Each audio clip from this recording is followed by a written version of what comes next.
Shalom. Selamat hari Minggu, selamat Paskah. Kiranya sukacita Paskah ada dalam hati kita. Shalom dan selamat Paskah juga buat yang streaming online dimanapun Bapak Ibu Saudara berada. Kita akan beribadah bersama-sama dalam dunia ciptaannya. Dalam sejarah manusia, Allah menetapkan satu waktu anak tunggalnya mati di kayu salib, menanggung semua murka Allah terhadap semua orang berdosa. Pada hari yang ketiga, Allah membangkitkan anaknya dari antara orang mati.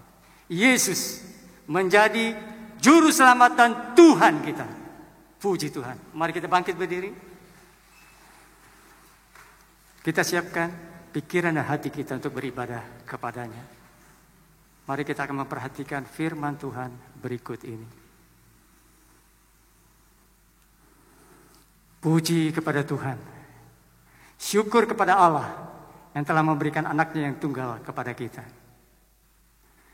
Terpujilah Allah dan Bapa Tuhan kita Yesus Kristus, yang karena rahmat-Nya yang besar telah melahirkan kita kembali oleh kebangkitan Yesus Kristus dari antara orang mati ke suatu hidup yang penuh pengharapan. Ia telah melepaskan kita dari kuasa kegelapan dan memindahkan kita ke dalam kerajaan anaknya yang kekasih. Di dalam Dia kita memiliki penebusan kita, yaitu pengampunan dosa. Yesus bangkit, Dia hidup selama-lamanya. Rayakan, mari rayakan. Rayakan, Yesus rayakan. Puji Tuhan, rayakan. Rayakan, Yesus rayakan. Mari rayakan. Rayakan, Yesus rayakan.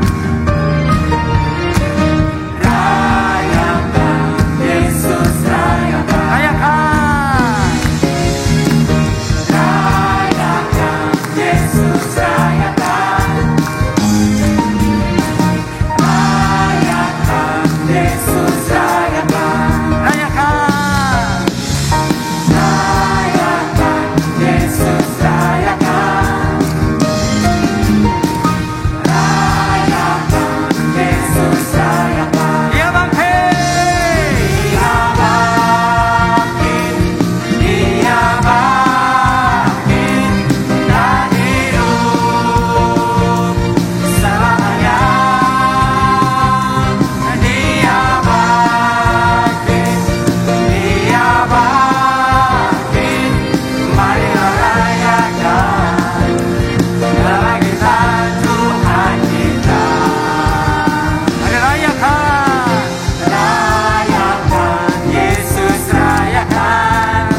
Jemaat sekalian yang dikasihi oleh Tuhan, marilah kita bersama-sama beribadah kepada Tuhan Allah kita dengan segenap hati kita dan dengan penuh sukacita. Dan marilah kita menjalankan ibadah kita dengan sebuah kesadaran dan pengakuan bahwa pertolongan kepada kita di dalam kebaktian dan ibadah kita pada pagi hari ini hanya berasal dari Allah yang menciptakan langit dan bumi dan segala isinya, yang mana Dia setia memelihara umatnya sampai selama-lamanya. Turunlah atas jemaat sekalian anugerah dan damai sejahtera dari Allah Bapa kita dan dari Tuhan kita Yesus Kristus di dalam pimpinan dan persekutuan dengan Allah Roh Kudus. Kita berdoa. Bapa di dalam surga, kami menyerahkan ibadah kami dari awal sampai akhir. Kiranya Engkau memimpin dan nama-Mu boleh dipermuliakan, umat-Mu diberkati oleh Tuhan sendiri. Terpujilah nama-Mu, dengar doa kami. Di dalam nama Tuhan Yesus Juru Selamat kami yang hidup, kami sudah berdoa. Amin. Sambil tetap berdiri, di kitab Ibrani Allah berfirman tentang anaknya. Tahtamu ya Allah tetap untuk seterusnya dan selamanya, dan tongkat kerajaan tetap turun-temurun. Dan lagi Dia berfirman, duduklah di sebelah kananku sampai kubuat musuh-musuhmu menjadi tumpuan kakimu. Puji Dia Allah Bapa, Putra, Roh Kudus, Tritunggal. Puji Dia Raja segala raja.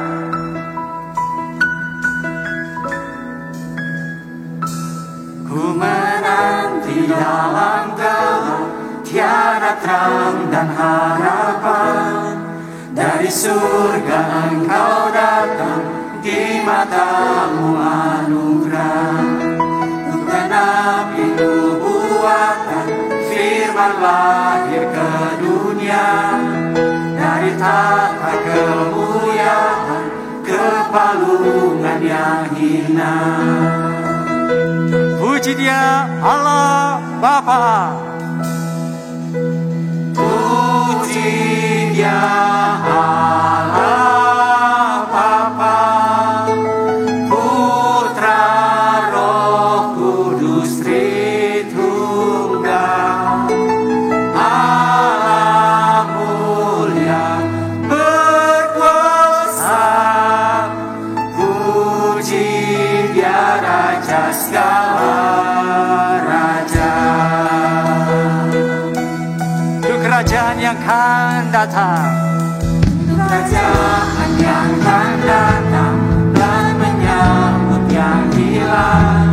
Diselamatkan semua ciptaan, Kau rela disalibkan. Meski dalam derita, Kau melihat kemenangan. Agar kita diselamatkan, Yesus Dia dikorbankan. Puji Dia Allah Tritunggal,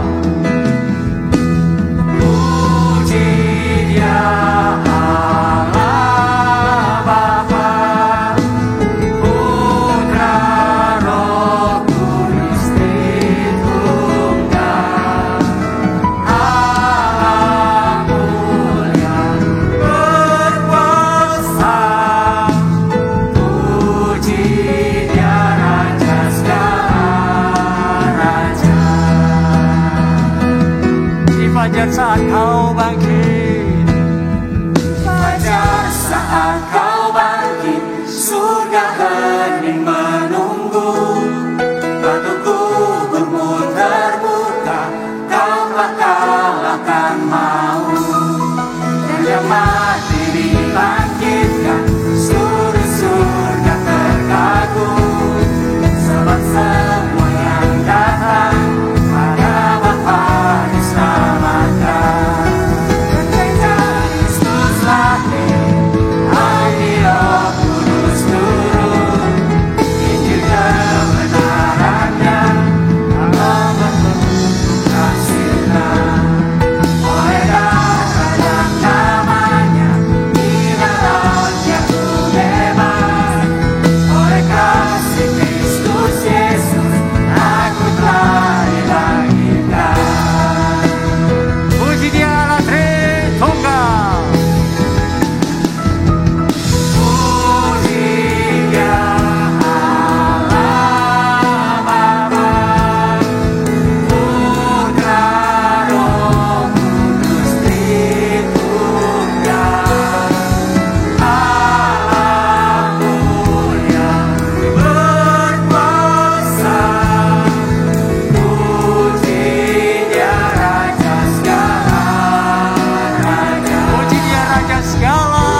selesai. Kalau kayak gini susah terus, perusahaan nggak beres-beres masalahnya jadinya. Pusing.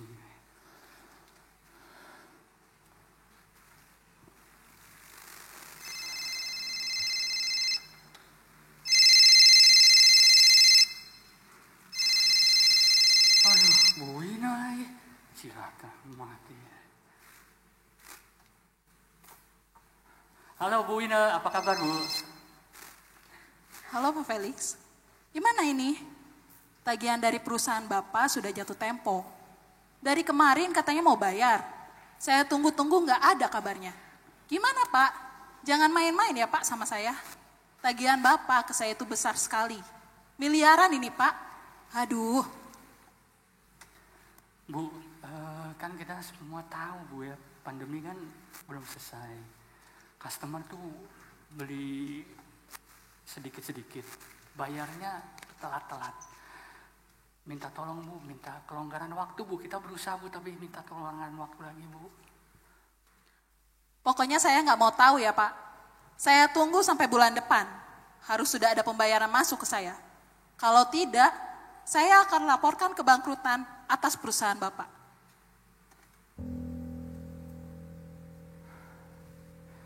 Aduh, gimana ya? Kayaknya ada jalan ngurangin karyawan. Tapi kasihan juga. Tapi kayaknya nggak ada jalan lain. Aku harus PHK karyawan. Peter? Permisi Pak, Bapak manggil saya? Iya Peter. Jadi mohon maaf ya, kan kamu tahu ya situasi kita semua lagi sulit. Jadi mulai hari ini saya nggak bisa mempekerjakan kamu lagi di tempat ini. Kamu boleh pulang. Kenapa mendadak Pak? Saya masih ada tanggungan anak istri Pak. Keputusan manajemen udah bulat. Bukan cuma kamu aja, ada yang lain juga. Tapi kenapa Pak? Udah jangan banyak tanya lagi, panggil sana yang lain. Baik Pak.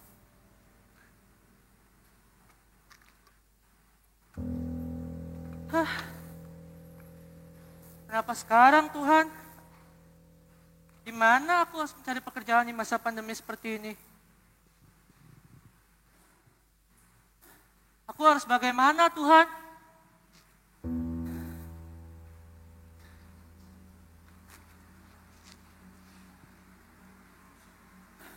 Mah, Papa pulang. Papa udah pulang. Tumben jam segini udah pulang. Biasanya juga malam. Emang gak ada kerjaan di kantor? Papa udah gak kerja lagi. Papa di PHK. Hah? Apa? Papa di PHK? Papa ngelakuin apa pas sampai di PHK gini? Papa gak ngelakuin apa-apa. Mungkin perusahaan Papa yang udah gak mampu gaji karyawannya. Terus kita gimana, Pak? Kedepannya kita bakal gimana? Mamanya Untuk diem makan? dulu, Papa. Untuk Papa makan juga gimana? pusing ini, Pak. Iya, Mama Pak. diem dulu. Papa dengerin juga. Dengerin Mama. Papa, gimana? Untuk uang anak-anak sekolah gimana? Iya, mamanya diem dulu. Gimana Mama nggak bisa nggak ngomong-ngomong terus? Mama khawatir sama masa depan kita, Mah, Pak. diem dulu. Papa juga pusing ini. Udah, Papa nenangin diri dulu. Pak, Papa mau kemana? Pak. Aduh, Tuhan harus gimana lagi?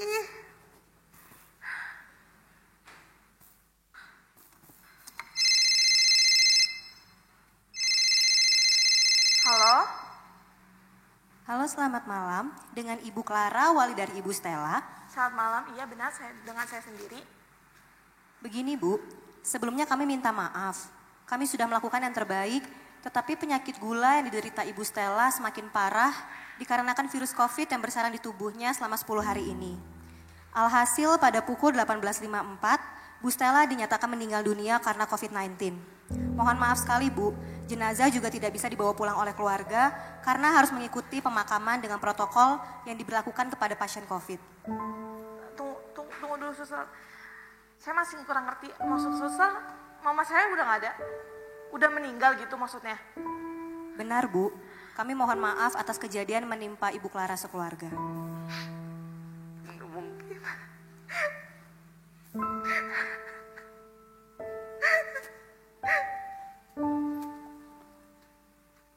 Aduh, Tuhan, aku kan sudah selalu berusaha berbuat yang baik buat karyawan-karyawanku. Aku menyisihkan pendapatanku untuk persembahan. Aku menyisihkan pendapatku untuk perpuluhan. Aku bahkan membayar pajak tiap tahunnya. Tapi mengapa Tuhan kau buat aku susah begini? Mengapa kau buat terus perusahaanku seperti ini Tuhan?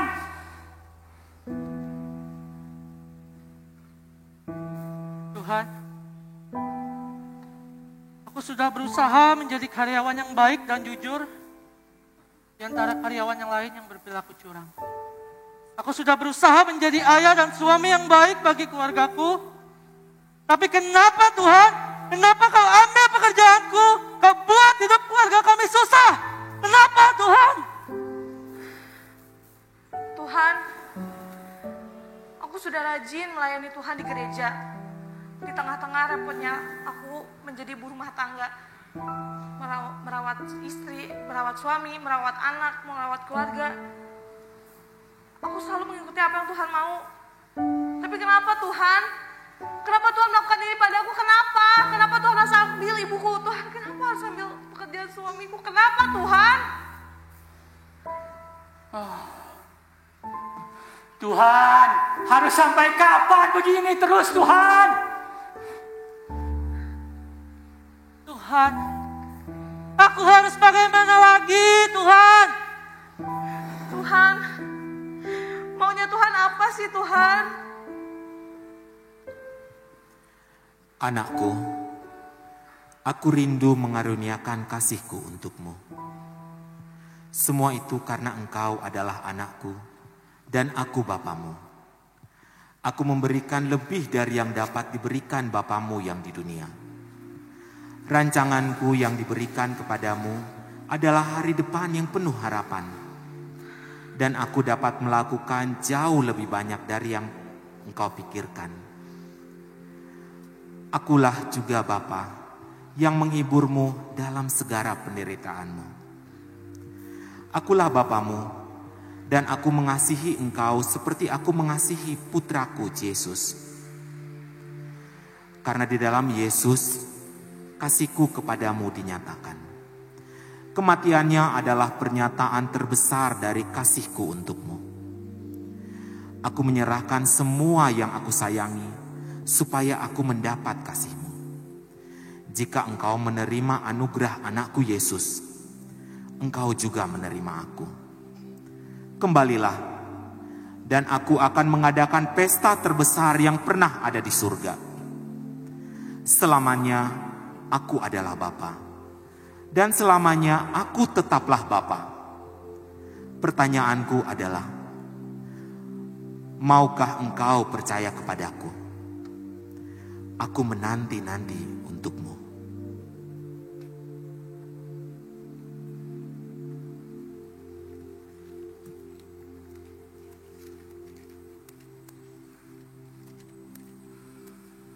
Jemaat yang dikasihi Tuhan, sebelum kita melanjutkan ibadah kita, mari kita bersama-sama berdoa.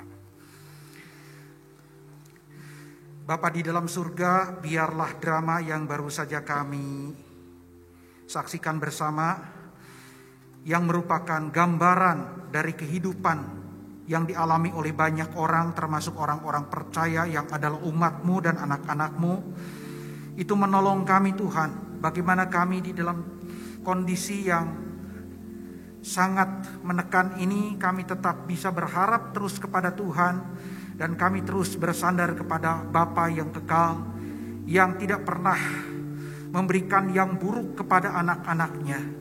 Tuhan tetap memelihara kami. Dan kalau ada di antara kami yang hari ini datang dengan gambaran hidup yang sama seperti drama yang baru saja dipentaskan, dan mungkin kami sudah kehilangan akal, kehilangan asa, kehilangan pengharapan dalam hidup ini, Tuhan, kiranya Engkau memberikan kekuatan kepada setiap jemaat Tuhan yang dalam kondisi seperti itu. Berikan kepada mereka sukacita yang menguatkan mereka menghadapi realitas kehidupan yang sulit ini. Berikan kepada mereka damai sejahtera yang melampaui akal dan pikiran. Dan Tuhan, kami ingin beribadah pada hari ini, memperingati, merayakan kemenangan dari Tuhan kami yang telah bangkit dari kematian, yang menunjukkan bahwa Tuhan dan Allah yang kami sandari, Juru Selamat yang telah berkorban bagi kami, bukan Tuhan yang mati tetapi Tuhan yang hidup, yang memegang kehidupan kami dan bahkan memegang masa depan kami. Ampuni segenap dosa dan kesalahan kami Tuhan. Dikarenakan kelemahan kami, keterbatasan daya paham, daya pandang kami terhadap kehidupan ini, seringkali kami jatuh dalam dosa, meragukan Tuhan. Kiranya sebelum kami melanjutkan ibadah kami, Engkau mengampuni segenap dosa dan kesalahan kami. Di dalam nama Tuhan Yesus Juru Selamat kami yang hidup, kami sudah berdoa. Amin. Mari jemaat yang dikasihi Tuhan, kita bersama-sama bangkit berdiri. Kalau kita sudah berdoa dan mengaku dosa kita di hadapan Tuhan, maka dengarkanlah berita anugerah yang saya akan bacakan, yang terambil dari surat dari Rasul Paulus kepada jemaat di Kolose. Kolose pasal yang kedua, ayat yang ke-13 dan ayat yang ke-14, yang berkata demikian kepada kita sekalian. Kamu juga meskipun dahulu mati oleh pelanggaran-pelanggaranmu dan oleh karena tidak disunat secara lahiriah, telah dihidupkan Allah bersama-sama dengan Dia, yaitu bersama-sama dengan Kristus. Sesudah Ia mengampuni segala pelanggaran kita dengan menghapuskan surat hutang yang oleh ketentuan-ketentuan hukum mendakwa dan mengancam kita, dan itu ditiadakannya dengan memakukannya pada kayu salib. Amin. Tuhan memberkati. Silakan duduk kembali.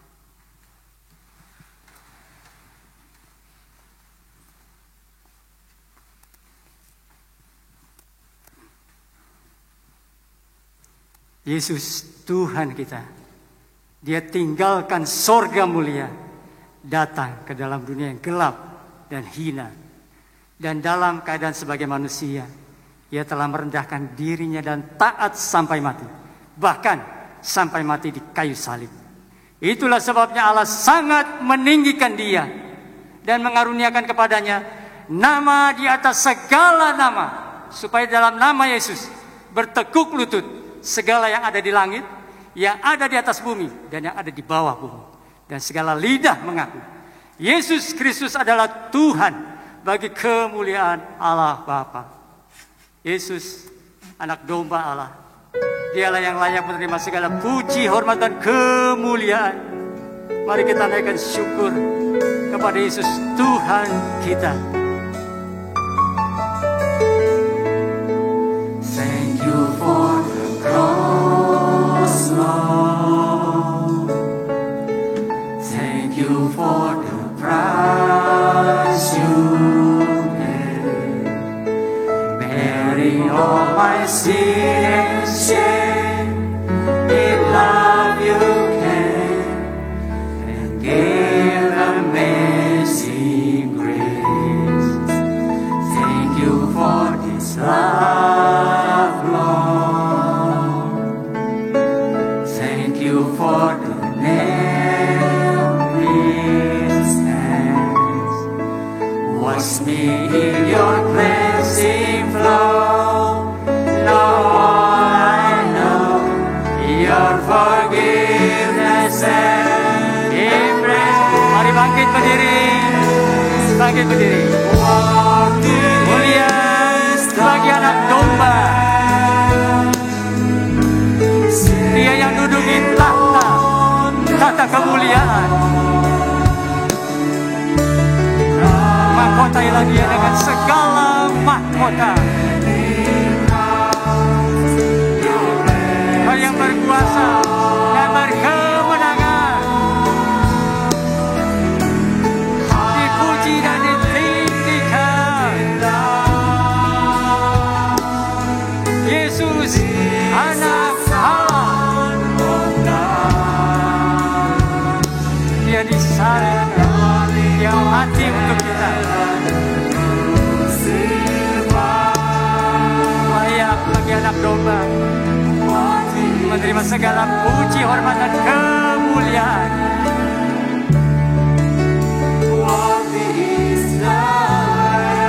Mari kita naikkan pujian. Terima kasih Tuhan untuk salib-Mu.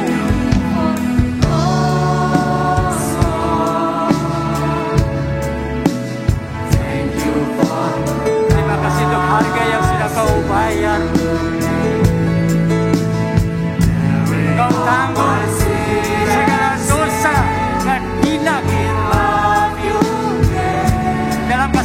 datang.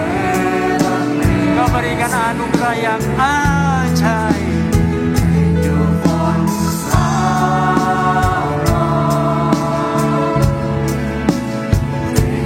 Terima kasih untuk tangan yang berlubang paku. Darahmu membasuh, membersihkanku. Segala aku sadar akan pengampunan dan belas kasihan-Mu. Dia yang layak menerima pujian kita.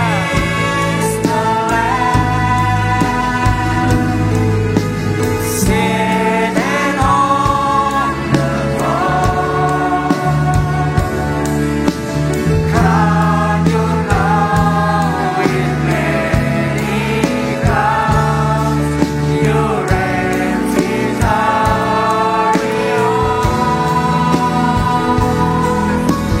high and lifted up, Jesus, Son of God, the darling of heaven, crucified. What is the Lamb? What is the Lamb? What is the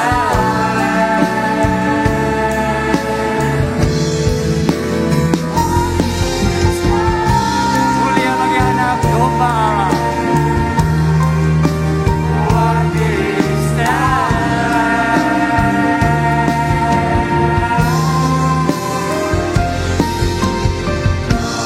mahkotai Dia dengan segala mahkota.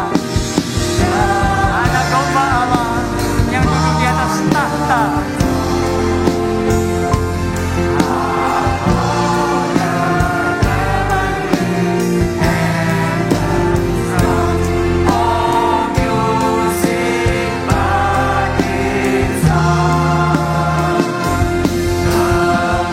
Bangun jiwaku, pujilah Dia.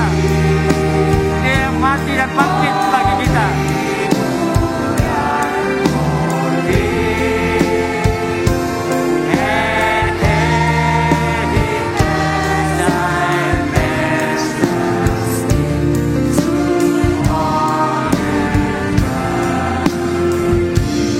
What is the Lamb? What is the Lamb? Sitting on the throne, crown you now with many crowns. Your empty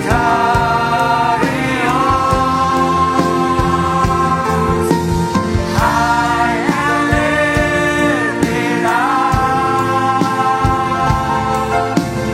Jesus, Son of God, the darling of heaven, crucified. What is the Lamb? Layak bagi anak domba. Dia yang layak menerima segala puji, hormat, dan kemuliaan. Yesus Tuhan kita. What is the Lamb?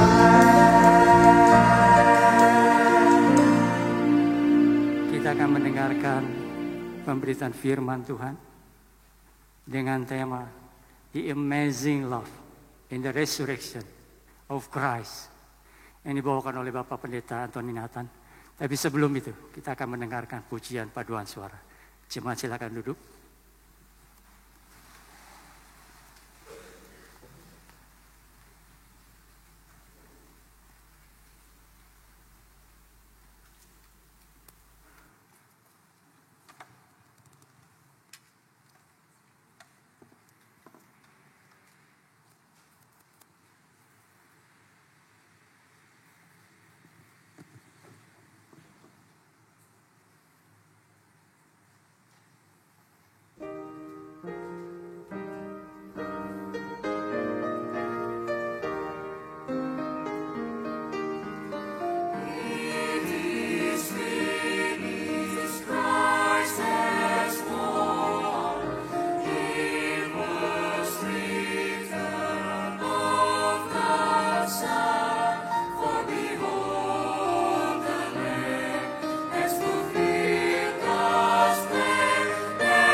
kita bersama-sama sekali lagi berdoa.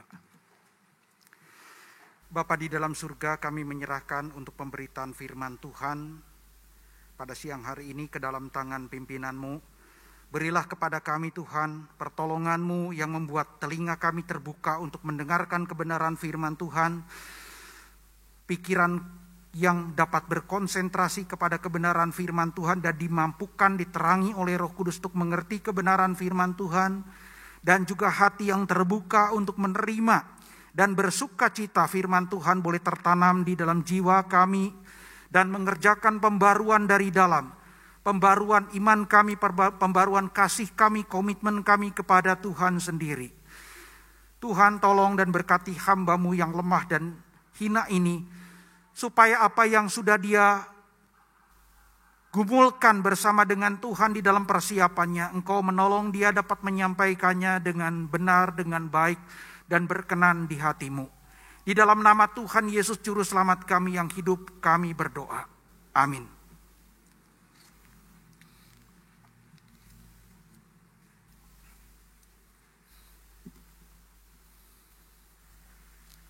Shalom jemaat sekalian yang dikasihi oleh Tuhan.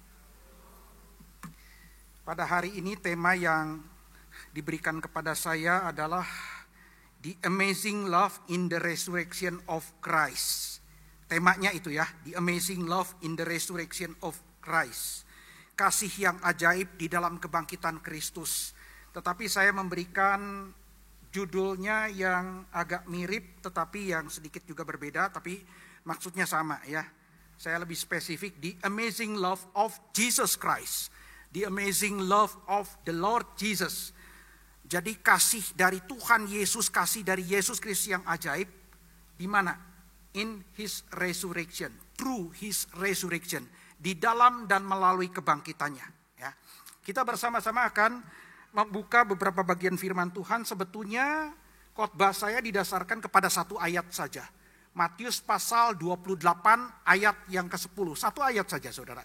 Tetapi sangat sulit bagi kita untuk mengerti ayat itu kalau tidak melihat ayat-ayat yang lain yang di dekatnya yang menjadi konteks dari ayat itu. Ya. Coba kita akan membuka Matius pasal yang ke-28. Matius pasal yang ke-28 terlebih dahulu kita lihat dulu yang menjadi ayat utama dari khotbah saya. Ayat 1 sampai dengan ayat yang ke-10.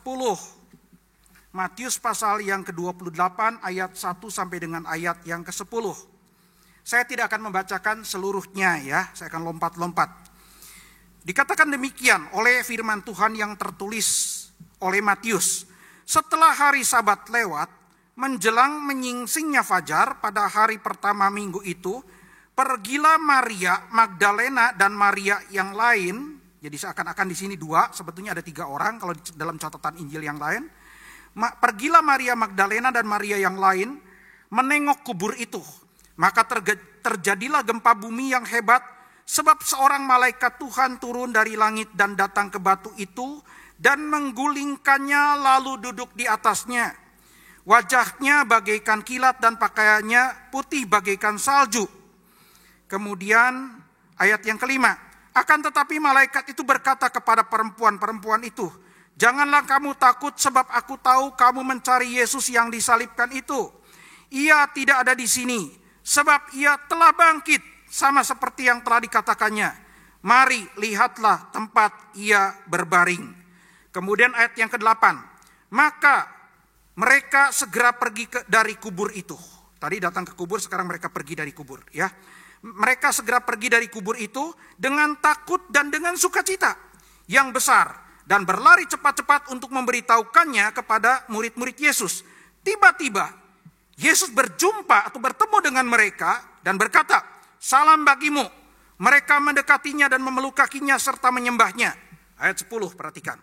Maka kata Yesus kepada mereka, "Jangan takut, pergi dan katakanlah kepada saudara-saudaraku supaya mereka pergi ke Galilea, dan di sanalah mereka akan melihat aku." Perhatikan ayat yang ke-10. Maka kata Yesus kepada mereka, kepada para perempuan itu, "Jangan takut, pergi dan katakanlah kepada saudara-saudaraku supaya mereka pergi ke Galilea, dan di sanalah mereka akan melihat aku." Kita akan melihat ke belakang, mundur sedikit kepada Injil Matius pasal yang ke-26. Peristiwa bagian akhir dari perjamuan Paskah antara Tuhan Yesus dengan murid-muridnya. Kita melihat pasal 26, Matius 26 ayat 30 sampai 35. 30 sampai 35. Dikatakan demikian, sesudah menyanyikan nyanyian pujian, pergilah Yesus dan murid-muridnya ke Bukit Zaitun. Maka berkatalah Yesus kepada mereka, malam hari ini kamu semua akan tergoncang imanmu karena aku. Di situ sebetulnya di dalam bahasa asli tidak ada kata iman. Harusnya diterjemahkan, malam hari ini kamu semua akan jatuh tersandung karena aku. Sebab ada tertulis, aku akan membunuh gembala dan kawanan domba itu akan tercerai-berai. Akan tetapi sesudah aku bangkit, aku akan mendahului kamu ke Galilea. Petrus menjawabnya, biarpun mereka semua tergoncang imannya, karena engkau aku sekali-kali tidak. Kemudian lompat kepada ayat yang ke-47. 47. Jadi ini waktu di Taman Getsemani. Kalau tadi di dalam perjamuan terakhir. Waktu Yesus masih berbicara, datanglah Yudas, salah seorang dari ke-12 murid itu, dan bersama-sama dengan dia, serombongan besar orang membawa pedang dan pentung, disuruh oleh imam-imam kepala dan tua-tua bangsa Yahudi. Ayat yang ke-56, ayat yang ke-56. Akan tetapi semua itu terjadi supaya genap yang ada tertulis di dalam kitab nabi-nabi. Lalu semua murid itu meninggalkan dia dan melarikan diri. Kenapa mereka meninggalkan dia, saudara-saudara? Lalu semua murid itu meninggalkan dia, meninggalkan Yesus seorang diri, dan melarikan diri. Di dalam bahasa Inggris dikatakan, then all the disciples forsook him and fled. Jadi meninggalkan, ada indikasi mereka kecewa dan menolak Yesus. Ya, karena mereka kecewa terhadap Yesus, maka kemudian ditinggalkan. Ya, di Taman Getsemani mereka kecewa terhadap Yesus, lalu ditinggalkan, mereka melarikan diri. Ya, coba kita akan membuka satu bagian lagi. Injil Yohanes. Yohanes pasal yang ke-21. Yohanes pasal yang ke-21 ayat 15 sampai dengan ayat yang ke-17. Yohanes 21 ayat 15 sampai dengan ayat yang ke-17. Sesudah sarapan, Yesus berkata kepada Simon Petrus, Simon anak Yohanes, apakah engkau mengasihi aku lebih daripada mereka ini? Atau lebih daripada semua ini? Ya. Jawab Petrus kepadanya, benar Tuhan, engkau tahu bahwa aku mengasihi engkau. Kata Yesus kepadanya, gembalakanlah domba-dombaku. Kata Yesus pula kepadanya untuk kedua kalinya, Simon anak Yohanes, apakah engkau mengasihi aku? Jawab Petrus kepadanya, benar Tuhan, engkau tahu bahwa aku mengasihi engkau. Kata Yesus kepadanya, gembalakanlah domba-dombaku. Kata Yesus kepadanya untuk ketiga kalinya, Simon anak Yohanes, apakah engkau mengasihi aku? Maka sedih hati Petrus, karena Yesus berkata untuk ketiga kalinya, apakah engkau mengasihi aku? Dan ia berkata kepadanya, Tuhan, engkau tahu segala sesuatu. Engkau tahu bahwa aku mengasihi engkau. Kata Yesus kepadanya, gembalakanlah domba-dombaku. Saudara, sampai di sana pembacaan firman Tuhan. Yang berbahagia ialah mereka yang mendengarkan firman Tuhan dan melakukannya di dalam hidup sebagai orang-orang yang percaya. Saudara-saudaraku, jemaat sekalian yang dikasihi oleh Tuhan, hari ini kita memperingati hari kebangkitan Tuhan kita Yesus Kristus dari kematian. Kalau kita berbicara mengenai iman Kristen atau membicarakan mengenai kekristenan, the Christian faith and the Christianity, ya, maka fondasi dan sentral pusat dari kekristenan dan fondasi yang paling utama dari kekristenan adalah pekerjaan dan karya penebusan yang dikerjakan oleh Tuhan Yesus Kristus. Sebab jika tidak ada pekerjaan dan karya penebusan yang dikerjakan oleh Tuhan Yesus, maka tidak ada iman Kristen. Tidak ada kekristenan, tidak akan ada orang Kristen, dan tidak akan ada orang yang diselamatkan. Kenapa demikian, saudara-saudara? Karena melalui kematiannya Tuhan Yesus itu telah menebus kita dari kuasa dosa dan sekaligus hukuman yang akan datang dari Allah. Dengan dia menanggung segenap dosa kita. Oleh karena itu dia mati. Upah dosa adalah maut. Kematiannya, saudara-saudara, menjamin akan penebusan kita dan keselamatan saudara yang percaya kepada dia. Begitu. Lalu bagaimana dengan kebangkitan Yesus? Kebangkitan Yesus, saudara-saudara, mengkonfirmasi, meneguhkan, menegaskan, menyatakan dengan jelas bahwa kematiannya itu sah. Kematiannya tuntas, membayar segala dosa kita, sehingga dia tidak terus-menerus mati, maka dia bangkit dari kematian, sebab seluruh hutang dosa kita sudah dibayar oleh kematiannya. Maka jikalau tidak ada kebangkitan Yesus Kristus, Rasul Paulus berkata di dalam 1 Korintus pasal yang ke-15, maka kamu masih hidup di dalam dosamu. Kamu masih dikuasai dosa, kamu masih belum punya kepastian kamu itu diselamatkan dari kuasa dosa. Kenapa? Yesusnya masih tetap mati. Dengan kebangkitan Yesus, maka dijamin bahwa penebusan kita sudah selesai dan sudah tuntas, sudah lunas dibayar. Dan saudara-saudara, bukan cuma itu saja. Kebangkitan Yesus Kristus itu mensahkan bukan cuma kematiannya, tetapi seluruh karya yang lainnya. Seluruh kehidupannya, seluruh ajarannya, seluruh apa yang dikerjakannya itu dinyatakan benar. Kalau Yesus tidak bangkit dari kematian, maka seluruh ajaran Yesus, seluruh pekerjaan Yesus tidak ada bukti itu merupakan hal yang benar. Disahkan dengan kebangkitannya. Saudara-saudara, oleh karena itu kita melihat dua sisi yang penting. Kematian dan kebangkitan Yesus itu menjadi fondasi dari kekristenan. Bukan cuma itu, saudara. Rasul Paulus mengatakan dengan jelas di dalam Roma pasal yang ke-5. Kasih Allah kepada umatnya, kepada orang-orang yang dipilih untuk menjadi umatnya. Kepada orang-orang yang percaya, kepada orang-orang yang ditebusnya sangat jelas. Di dalam kematian Yesus. Sebab apa, saudara? Kematian Yesus itu mendemonstrasikan kasih Allah yang begitu besar kepada kita. Paulus berkata apa? Ketika kita masih berdosa, Yesus Kristus sudah mati untuk kita. Di sanalah kasih Allah yang begitu besar dinyatakan. Kenapa demikian, saudara-saudara? Tidak mungkin kita bisa menemukan kasih Allah yang lebih besar lagi, bukti dari kasih Allah yang lebih sah lagi, selain di dalam kematian Yesus. Kenapa, saudara-saudara? Karena waktu Yesus mati, dia itu pada status sebagai anak tunggal Allah. Allah tidak menyayangkan, Allah tidak mempertahankan anaknya yang paling dia kasihi di dalam kekekalan untuk mati ganti saudara dan saya yang sebetulnya tidak layak. Bagaimana mungkin sudah anaknya yang sangat dia kasihi, yang sangat dia cintai, dengan kasih yang kekal, dengan kasih yang sempurna, direlakan, berkorban untuk kita sekalian. Di sanalah kita melihat kasih Allah yang begitu besar kepada kita. Kalau saudara-saudara hari ini meragukan kasih Tuhan kepada kita, lihatlah kembali kepada pengorbanan Tuhan Yesus di kayu salib. Lihatlah kepada Kristus yang tersalib, the crucified Christ. Di situ kasih Allah sangat nyata. Oke, saudara-saudara, mungkin saudara berkata, saya sudah tahu, Pak. Kasih Allah dinyatakan, didemonstrasikan dengan begitu luar biasa melalui kematian Yesus di kayu salib. Tetapi saudara-saudara, bagaimana dengan kebangkitan Yesus? Bagaimana dengan kebangkitan Yesus Kristus dari kematian? Apakah kebangkitannya juga menyatakan kasih Allah? Apakah kita bisa melihat kasih Allah yang sama, yang begitu besar, yang dinyatakan melalui kematiannya, juga kita bisa lihat melalui kebangkitannya? Apakah kita bisa lihat?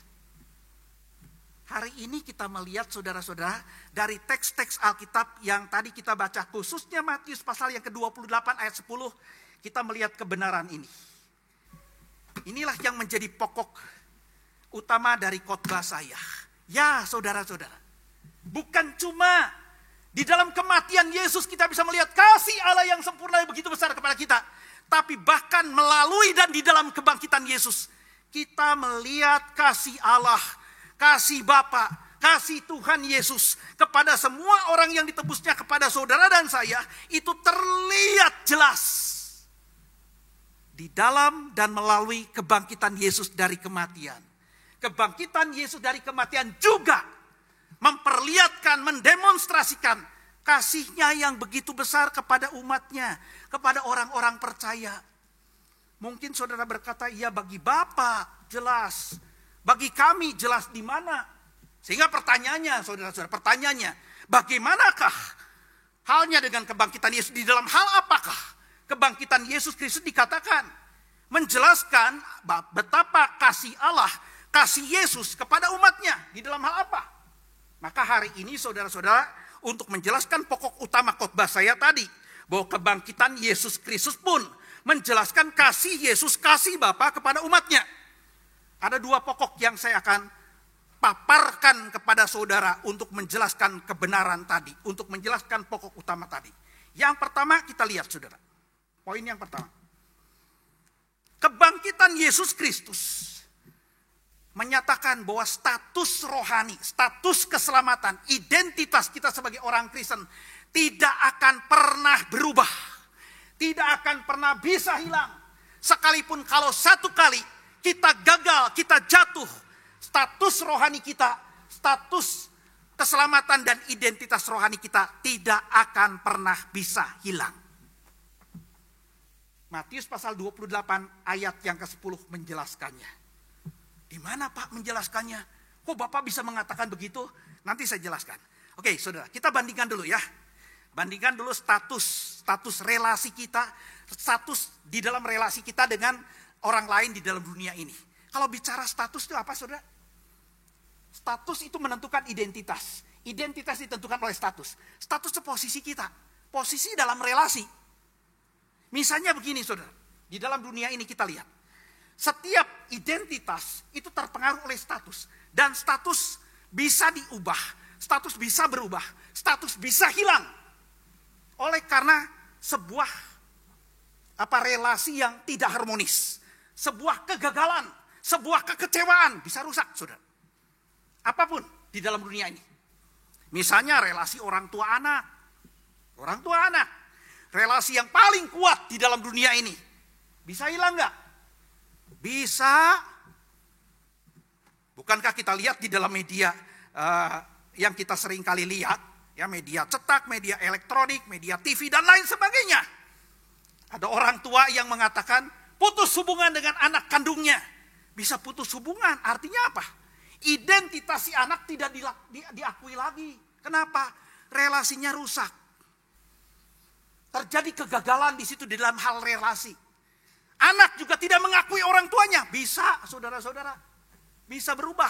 Atau pertemanan, ya, pertemanan, persahabatan. Dalam sebuah relasi yang harmonis, kita berposisi, oh saya tuh teman dia, saya sahabat dia. Maka identitas dia adalah teman saya, sahabat saya. Bisa rusak nggak? Bisa. Satu kali teman kita atau sahabat kita mengecewakan kita, kemudian mengkhianati kita, maka rusaklah. Berubah status. Dari teman, sekarang posisinya jadi musuh.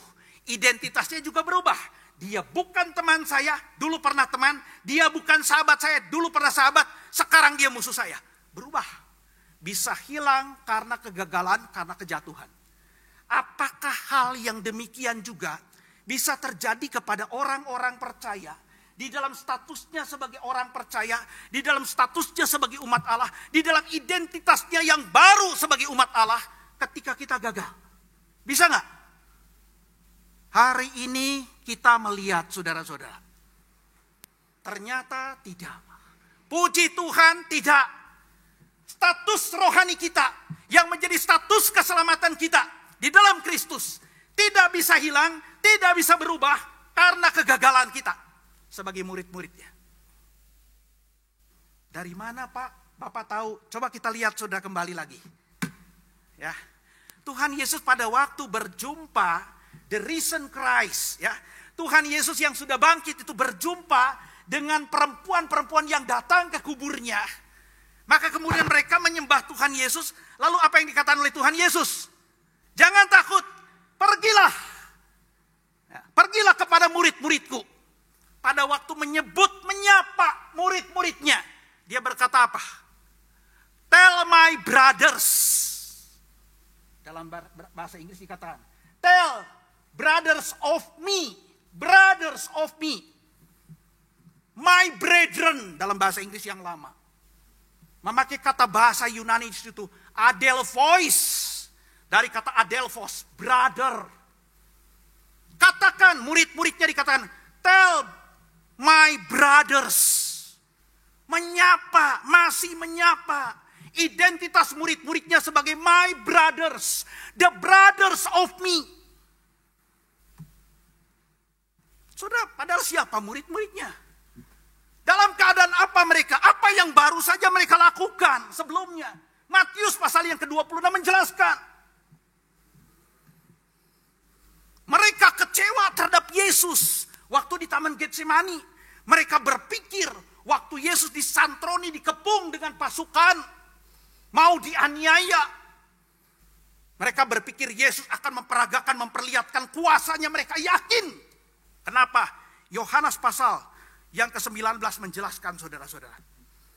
Memang Yesus bisa. Dia punya kuasa. Dia mengendalikan Taman Getsemani. Bukan dikendalikan, bukan dikuasai, bukan dikalahkan. Ketika orang-orang itu yang dipimpin oleh Yudas Iskariot datang, menyantroni Yesus, membawa perlengkapan senjata untuk menangkap Yesus. Maka Yesus bertanya, siapa yang kamu cari? Mereka berkata, Yesus dari Nazaret. Waktu Yesus berkata, akulah dia, I am. Itu rebah mereka semua. Rebah ke tanah. Bagaimana bisa tangkap? Bagaimana bisa mengeroyok Yesus, saudara-saudara? Baru Yesus berkata, akulah dia, mereka rebah. Yesus punya kuasa dengan perkataannya. Sebetulnya bisa mengalahkan dalam sejentik saja, saudara.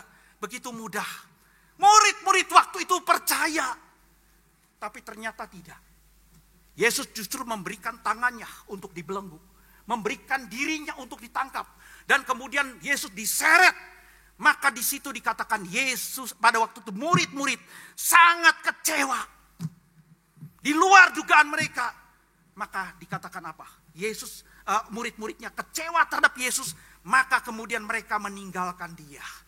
Murid-murid ini adalah orang-orang yang kecewa terhadap Yesus. Orang-orang yang meninggalkan Yesus. Orang-orang yang mengkhianati Yesus. Orang-orang yang berubah setia terhadap Yesus. Bahkan Petrus, saudara-saudara, menyangkal Yesus 3 kali. Dan kali ketiga bukan cuma menyangkal. Bukan cuma mengatakan aku tidak berpihak kepada dia. Aku bukan bagian dari murid-muridnya. Tapi dikutuknya Yesus, artinya apa? Dia memposisikan dia sebagai lawan Yesus, musuh Yesus. Tetapi saudara-saudara, kepada orang-orang yang seperti ini, setelah kebangkitannya, Yesus masih menyapa mereka, my brethren, the brothers of me. Itu bicara identitas, saudara-saudara. Bicara tentang status rohani kita dalam relasinya dengan Tuhan Yesus. Kalau bicara status rohani, bicara identitas rohani, new identity in Christ, maka saudara-saudara saya perlu menjelaskan beberapa hal kepada saudara. Ini hal yang sangat penting, doktrinal yang sering kali disalah mengerti atau kurang dipahami. Ya, jadi dalam poin yang pertama saya akan menjelaskan 3 subpoin. Yang pertama, saudara, di dalam relasinya kita sebagai komunitas, ya, the community, komunitas umat Allah. Komunitas orang percaya dalam relasinya dengan Allah. Itu kita adalah umat Allah. Ya, the holy nation, the people of God, umat Allah. Di dalam 1 Petrus pasal yang kedua ayat 9 dan 10 dikatakan apa? Kamu yang dahulu bukan umat Allah, telah dijadikan umatnya.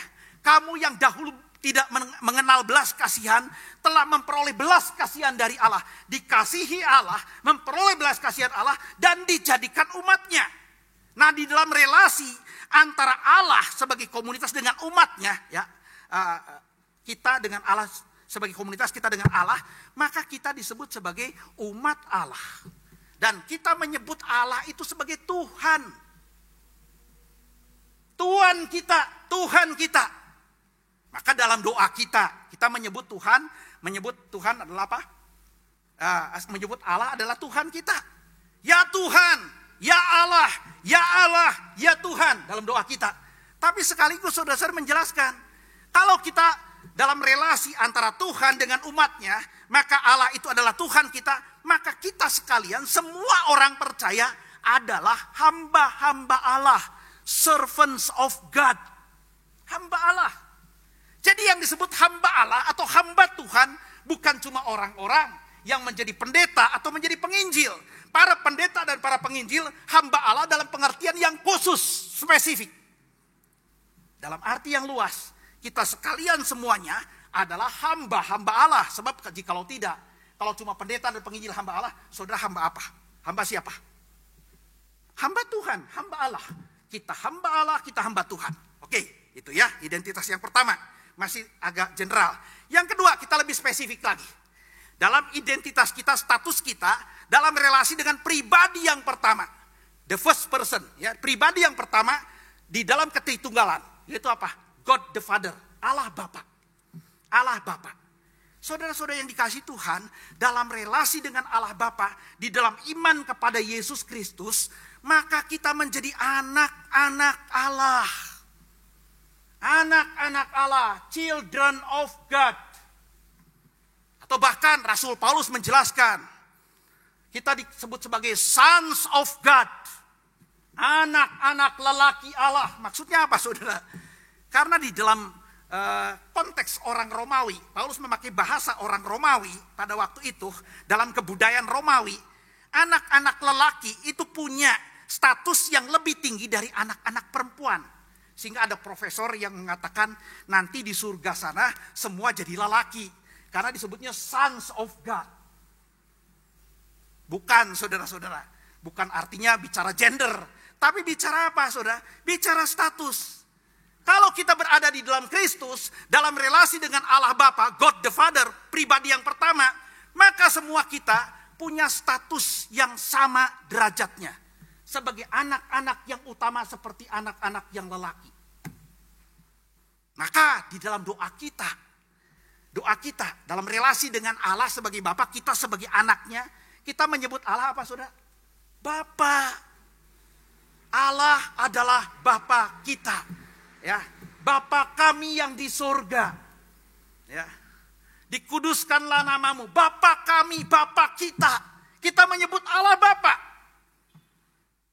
Tetapi saudara, waktu kita berdoa kepada Allah Bapa kita, jangan lupakan kita berhak menyebut dan kita kemudian diberikan privilege menyebut Dia Bapa di dalam nama anaknya Yesus Kristus. Karena seringkali orang Kristen saya dengar doanya agak salah kaprah.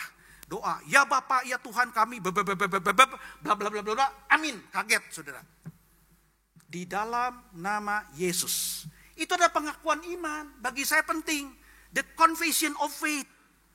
Bahwa saya bisa berhak menyebut engkau Bapa dan engkau menjadi Bapa bagi kami. Allah yang Maha Kuasa menjadi Bapa bagi saya.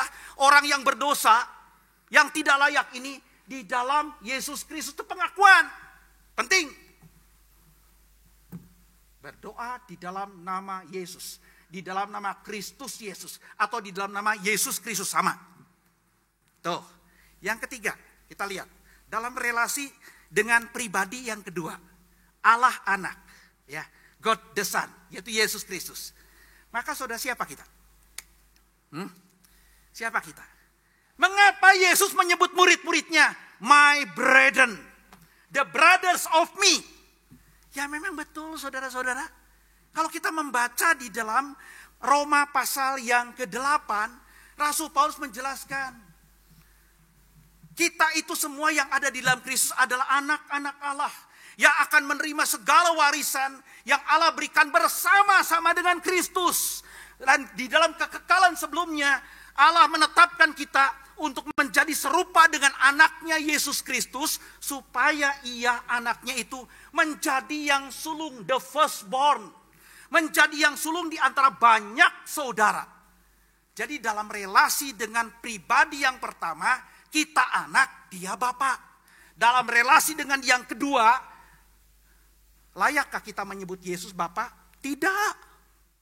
Di dalam konteks keluarga Allah, kita tidak boleh menyebut Yesus Bapa. Keliru saudara. Hanya dengan pribadi yang pertama kita menyebut Yesus Bapa. Kita menyebut Allah Bapa. Dalam relasi dengan Yesus, kita menyebut dia sebagai apa? Tuhan dalam doa kita. Sebagai guru agung kita. Paulus mengatakan, Yesus Kristus adalah apa? The oldest brother of all believers. Dia adalah saudara tertua, saudara sulung dari semua orang percaya. Sebab apa saudara? Keanakan Yesus dengan keanakan kita ada beda kualitatif. Bedanya di mana saudara?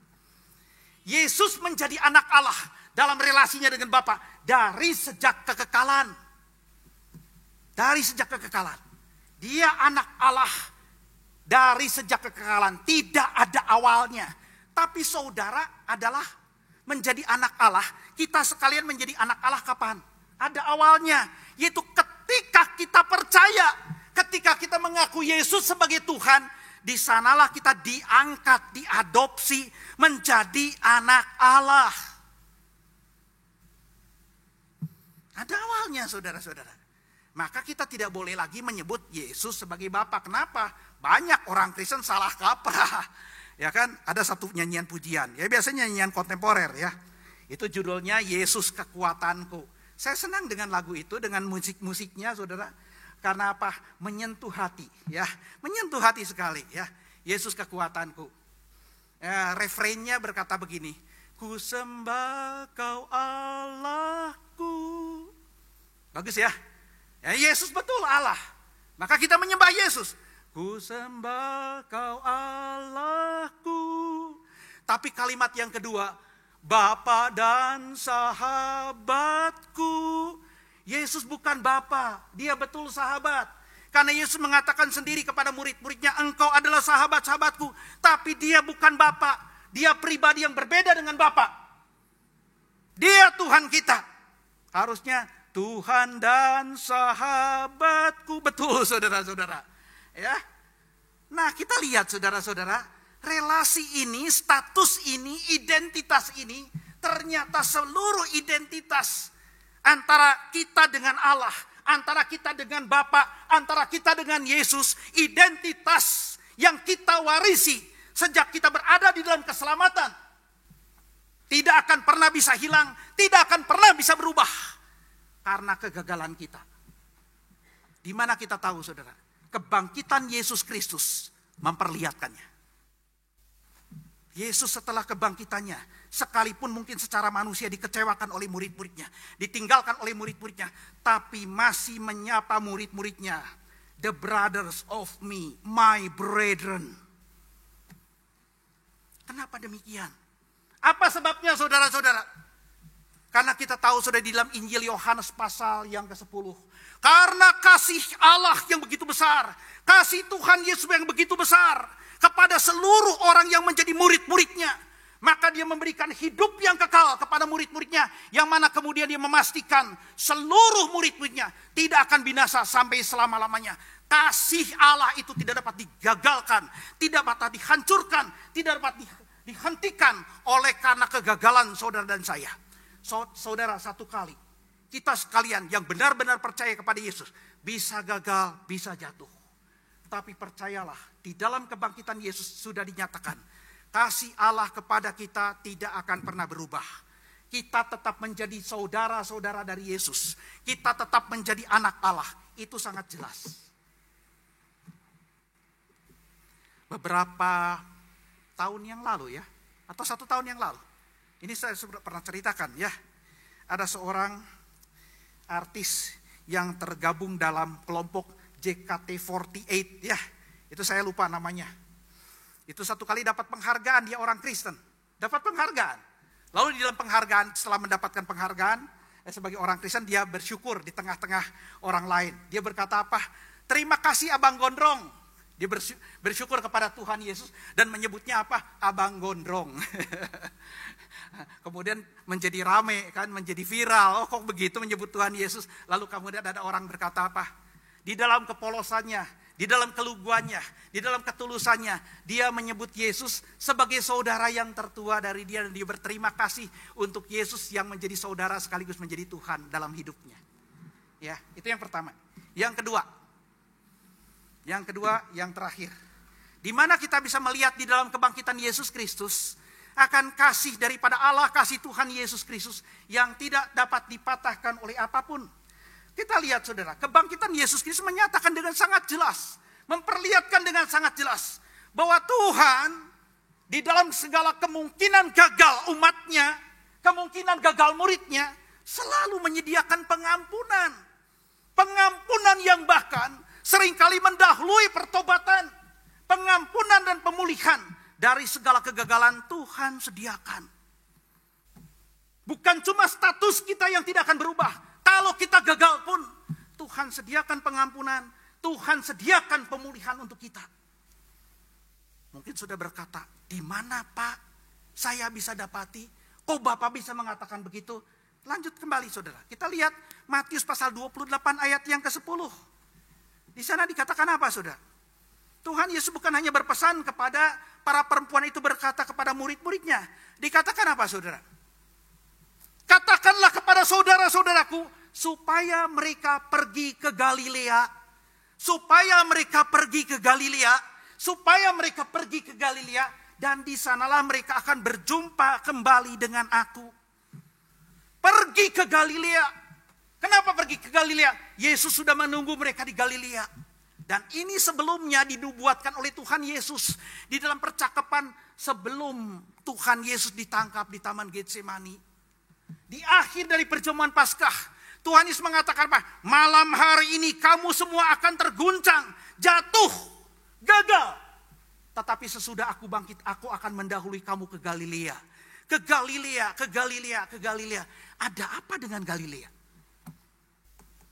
Apa maksudnya pergi ke Galilea?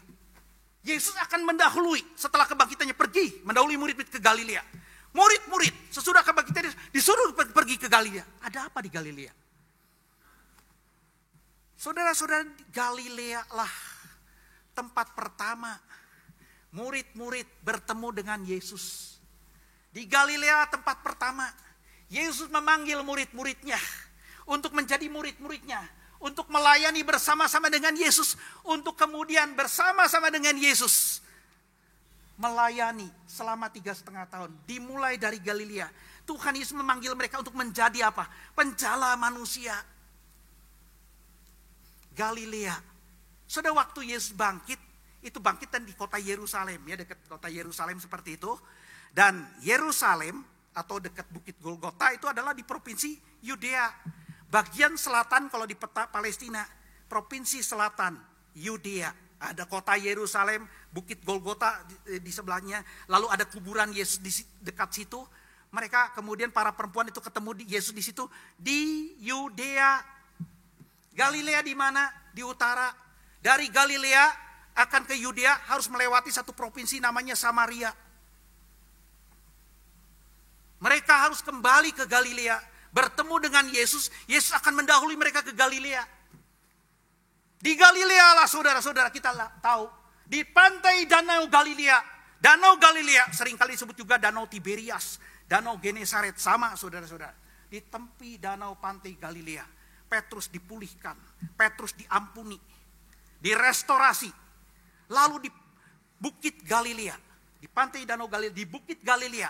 Murid-murid yang telah gagal. Yang masih Tuhan Yesus akui sebagai saudara-saudaranya. Diberikan kepercayaan yang lebih besar. Diberikannya amanat agung. Untuk menjadikan semua bangsa menjadi muridnya. Kepercayaan yang lebih besar. Kepada orang-orang yang gagal. Kenapa? Mereka di Galilea dipulihkan. Diampuni. Saudara-saudara, bahkan kalau kita melihat di dalam Injil Matius pasal yang ke-26. Ya. Ketika Tuhan Yesus tahu murid-muridnya malam hari ini akan mengecewakan dia. Meninggalkan dia seorang diri. Yesus sudah jauh-jauh hari menyediakan Galilea. Dia akan pergi mendahului mereka ke Galilea. Artinya apa saudara? Yesus sudah menyediakan pengampunan. Yesus sudah menyediakan pemulihan bagi murid-muridnya. Sebelum mereka jatuh, sebelum mereka bertobat. Ini yang saya sebut apa? The forgiveness that precedes the repentance. Luar biasa saudara-saudara kasih Tuhan kepada kita. Bahkan menyediakan pengampunan dan pemulihan sebelum kita sadar, sebelum kita bertobat. Sudah Tuhan sediakan. Sudah menarik sekali kalau kita melihat bagaimana Tuhan Yesus memulihkan Petrus. Sehingga nanti hari Pentakosta, Petruslah yang punya inisiatif berkhotbah luar biasa dengan memakai Petrus. Tuhan mendirikan jemaatnya. Entitas gereja lahir di situ. Ya, pertama kali. Bagaimana Petrus bisa menjadi orang yang kemudian bangkit dari kegagalan yang luar biasa. Saudara-saudara, kita lihat di tepi Danau Galilea. Petrus melakukan satu counseling kepada Petrus. Yang saya menyebut the amazing counseling of Jesus. Yang memulihkan Petrus luar biasa. Ditanyakan setelah makan, Petrus, apakah engkau mengasihi aku? Do you love me more than this? Apakah engkau mengasihi aku lebih daripada semua? Ditanya 3 kali. Ditanya 3 kali. Kenapa harus 3 kali, saudara-saudara? Hah? Apakah Tuhan Yesus butuh? Begitu butuhnya pengakuan Petrus sampai 3 kali. Begitu inginnya dia mendapat pengakuan. Saudara-saudara, dia tanya bukan untuk kepentingan dirinya. Yesus tanya bukan untuk kepentingan dirinya. Untuk kepentingan psikis Petrus. Saat itu Petrus betul-betul dikuasai, diliputi oleh rasa bersalah. Deepest guilty feeling. Kenapa? Yang tadi saya katakan. Dia menyangkal Yesus 3 kali. Penyangkalan pertama berkata, aku bukan pada pihak dia, aku gak kenal. Aku bukan pada pihak dia, aku bukan kenal. Tapi penyangkalan yang ketiga. Dia menyatakan dengan mengutuk Yesus. Dia menyatakan apa? Saya pada posisi menjadi musuh dia. Maka setelah ayam berkokok, Petrus itu menangis dengan sangat sedihnya. Bahasa Inggris mengatakan bitterly, dengan sangat pahit. Maka waktu bertemu dengan Yesus, dia sangat amat merasa tidak layak. Disitulah sudah konseling dari Tuhan Yesus menuntaskan, memulihkan pelayanan Petrus. Sebab apa saudara? Kalau Petrus ditanya sekali, dia rekomitmen, rededikasi sekali, masih tersisa penyangkalan 2 kali. Secara psikis harus dituntaskan. Orang yang masuk ke dalam pelayanan dilandasi rasa bersalah itu sangat tidak sehat. Tidak benar. Kalau hari ini saudara melayani Tuhan karena rasa bersalah kepada Tuhan, itu tidak benar. Pelayananmu harus didasarkan kepada apa? Kasih Allah yang begitu besar yang meliputi saudara. Pada waktu itulah saudara harus melayani Tuhan. Dan itu yang terjadi dengan Petrus. Memang dulu-dulu saudara ada orang yang kemudian memberikan tafsiran yang agak berbeda. Dikatakan begini, waktu Yesus menanyakan Petrus itu 3 kali memakai perkataan kata kasih di dalam bahasa Yunani yang berbeda. Kata yang pertama memakai kata agapao. Agapas berasal dari kata agapao. Waktu bertanya apakah engkau mengasihi aku, memakai kata agapao, dari kata agapao lahir kata agape. Kasih yang paling murni, kasih yang seperti Allah mengasihi manusia. Lalu Petrus menjawabnya apa? Dengan kata philo, dari kata phileo. Wah, orang mengatakan Tuhan menuntut Petrus mengasihi seperti Allah mengasihi dia. Seperti Tuhan mengasihi dia. Jelas gak mungkin. Maka Petrus mengatakan, Tuhan aku cuma mampu mengasihi sesama manusia seperti, mengasihi engkau seperti sesama manusia. Lalu kemudian 2 kali tanya itu. Tapi waktu Tuhan Yesus bertanya kali ketiga, memakai kata philo ya. Tanya oke, kalau gitu. Apakah engkau mengasihi aku sama seperti engkau mengasihi sama manusia? Ternyata kemudian di sana Petrus juga ternyata tidak punya kasih seperti kepada manusia kepada Yesus. Maka dia menangis. Ada tafsiran begitu. Menarik ya.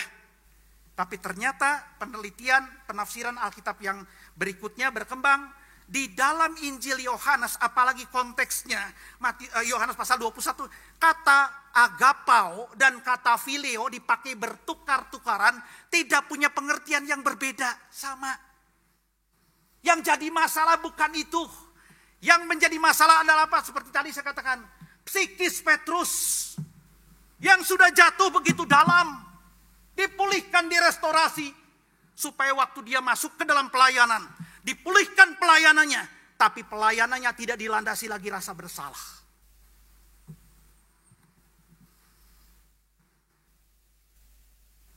Itulah yang disebut Galilea. Pergi pergi ke Galilea. Tuhan menyediakan di dalam kebangkitannya sebuah pengampunan, sebuah pemulihan yang luar biasa. Di sini kita melihat kasih Allah yang begitu besar kepada murid-muridnya, kepada saudara dan saya. Saudara-saudara, di dalam hidup sekarang ini, kita tidak imun, tidak kebal, apalagi dalam kondisi pandemi terhadap kegagalan, terhadap kejatuhan. Kita bisa sama seperti murid-murid, punya pengharapan yang tinggi terhadap Yesus. Ingin Yesus melakukan segala mujizat dalam hidup kita, menolong kita, mengeluarkan kita bahkan dari apa? Krisis pandemi ini. Tapi ternyata Tuhan seperti dalam bahasa Sundanya, cicing wae. Diam saja. Kita mulai kecewa. Iman kita mulai digerogoti dengan keraguan. Kita mulai jatuh seperti Petrus, mulai kecewa. Tapi saudara-saudara ingat, kalau saudara sudah menjadi orang yang percaya kepada Tuhan, saudara boleh jatuh. Tapi Tuhan selalu berkali-kali kita jatuh. Dia selalu sediakan, Dia sudah persiapkan pengampunan dan pemulihan. Apakah saudara menerimanya? Bersedia untuk dipulihkan oleh Tuhan, diampuni oleh Tuhan. Biarlah kebenaran firman Tuhan pada pagi hari ini menolong kita sekalian. Kita bersama-sama akan meresponinya dengan sebuah nyanyian pujian.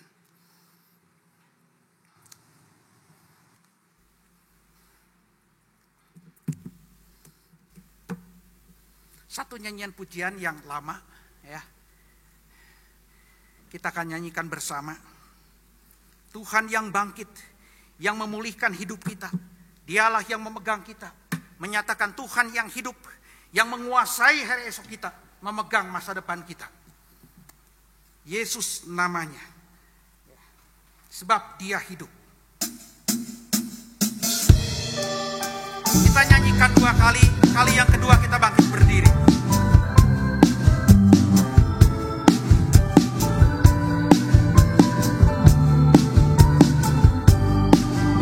Anak Allah, Anak Allah, Yesus namanya, menyembuhkan, menyucikan, bahkan mati, tebus hidupku, kubur kosong membuktikan Dia hidup. Sebab Dia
kebenaran firman Tuhan yang sudah disampaikan, sekalipun dengan kata-kata manusia yang tidak sempurna dan terbatas, tetapi akan dipakai oleh Roh Kudus untuk menolong setiap jemaat Tuhan melihat kepada dan mempercayai Tuhan yang kami percayai adalah Tuhan yang hidup, Allah kami, Juru Selamat kami, yang memegang masa depan hidup kami dan memberikan masa depan yang cerah, pengharapan yang kekal kepada kami sekalian. Berkati dan pertolonglah jemaat Tuhan yang hidup saat ini sedang dalam kesusahan. Kiranya pertolongan Tuhan akan diberikan kepada mereka. Terpujilah Engkau Bapa, terpujilah Engkau Tuhan kami Yesus Kristus. Di dalam nama Tuhan Yesus Juru Selamat kami yang hidup, kami berdoa. Amin. Tuhan memberkati, silahkan duduk.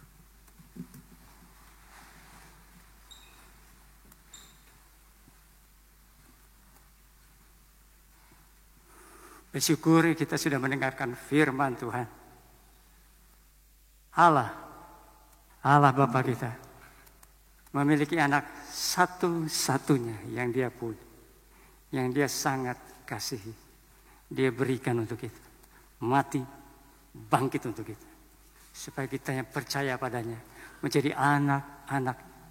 anak miliknya sendiri untuk selama-lamanya. Puji Tuhan, kita punya Allah yang begitu besar dan ajaib. Dia datang untuk mencari kita semua yang hilang. Bersyukur kepada Tuhan. Mari kita bangkit berdiri. Kita responi firman Tuhan. Kita akan mengikrarkan iman kita sesuai dengan pengakuan iman rasuli. Mari kita menyatakannya demikian. Aku percaya kepada Allah, Bapa yang Maha Kuasa, Khalik langit dan bumi, dan kepada Yesus Kristus, anaknya yang tunggal Tuhan kita, yang dikandung dari Roh Kudus, lahir dari anak darah Maria, yang menderita sengsara di bawah pemerintahan Pontius Pilatus, disalibkan, mati dan dikuburkan, turun ke dalam kerajaan maut, pada hari yang ketiga bangkit pula dari antara orang mati, naik ke sorga, duduk di sebelah kanan Allah, Bapa yang Maha Kuasa, dan dari sana Ia akan datang untuk menghakimi orang yang hidup dan yang mati. Aku percaya kepada Roh Kudus, gereja yang kudus dan am, persekutuan orang kudus, pengampunan dosa, kebangkitan tubuh dan hidup yang kekal. Amin. Jemaat silakan duduk. Untuk jemaat yang hadir di ruangan ibadah ini maupun jemaat yang ada di rumah atau dimanapun yang streaming online, kini tiba saatnya kita diberi kesempatan untuk memberikan persembahan kepada Tuhan melalui gerejanya di tempat ini. Persembahan dapat diberikan, saudara bisa masukkan ke dalam amplop yang sudah tersedia di kursi masing-masing, atau bisa scan QR yang ada di belakang, di balik amplop. Untuk yang Bapak Ibu Saudara yang ada di rumah ataupun online, scan QR dapat yang tertera di layar screen Bapak Ibu Saudara. Baik, kita akan siapkan hati kita untuk memberikan yang terbaik kepadanya. Baik penderitaan, kelaparan, kesulitan, masa depan yang suram. Alkitab katakan tidak ada yang dapat memisahkan kita dari kasih Allah yang ada di dalam Kristus Yesus Tuhan kita. Allah yang telah memberikan putranya yang tunggal kepada kita. Dia juga akan memberikan kepada kita yang kita perlu menurut kehendaknya. Kepada Allah aku berseru, ku tak gentar, Ia tak ingkar. Bapa Sorgawi memeliharaku.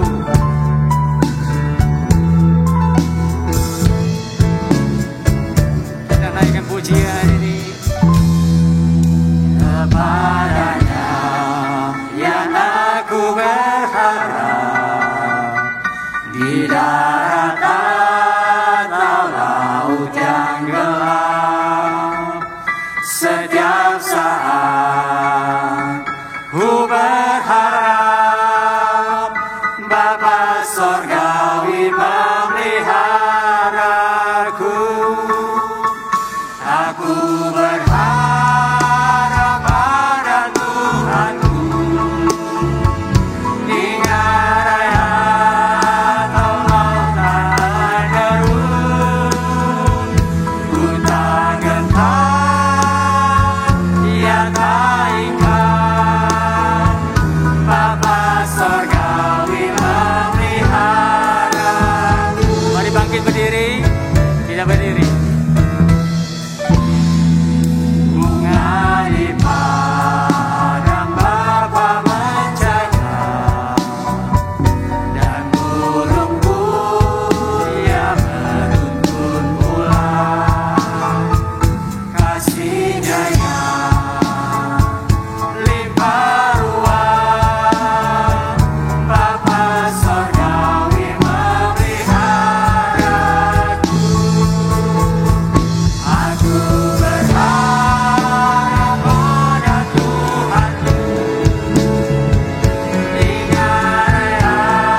hanya Bapa Sorga yang memelihara hidup kita.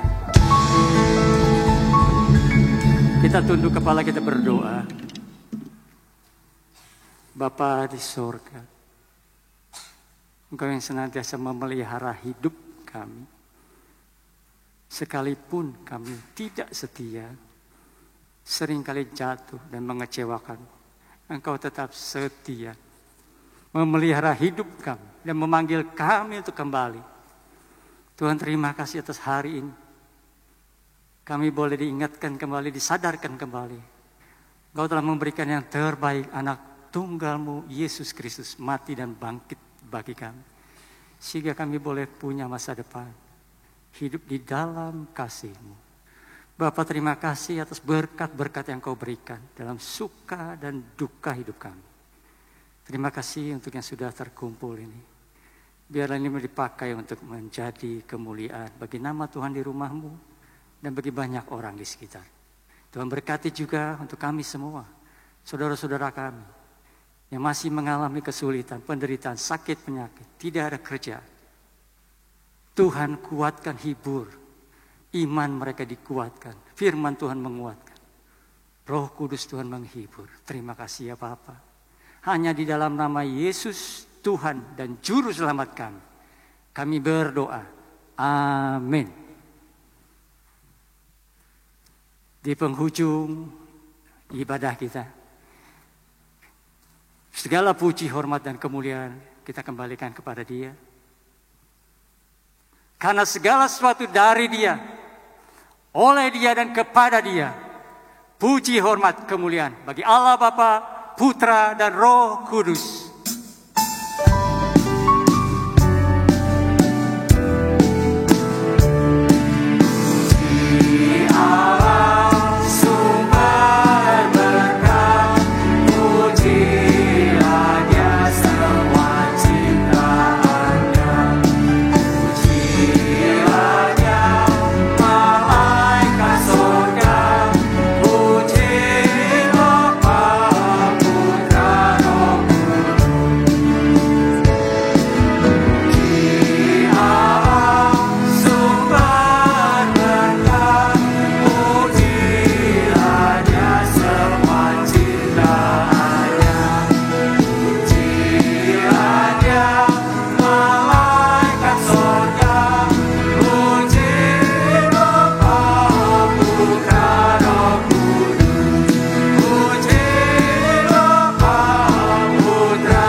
Sekalian yang dikasihi oleh Tuhan, Tuhan kita Yesus Kristus telah bangkit dari kematian. Dia adalah Tuhan yang hidup, yang memimpin, yang memegang kehidupan kita dan bahkan masa depan kita. Berpautlah senantiasa kepadanya dan dimanapun saudara berada, jadilah saksi-saksi Kristus melalui seluruh kehidupanmu dan terimalah berkat Tuhan.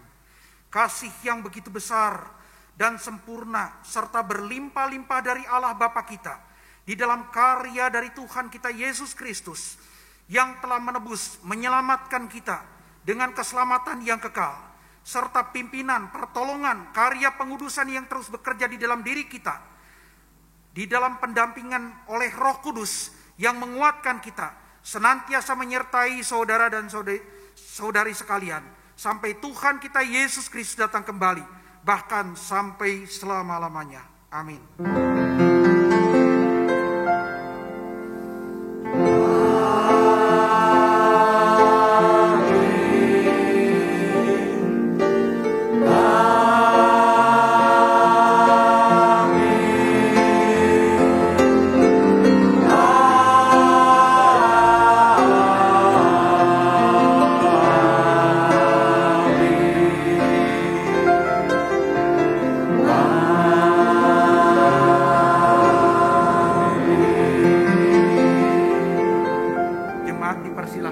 Saat teduh, Tuhan memberkati.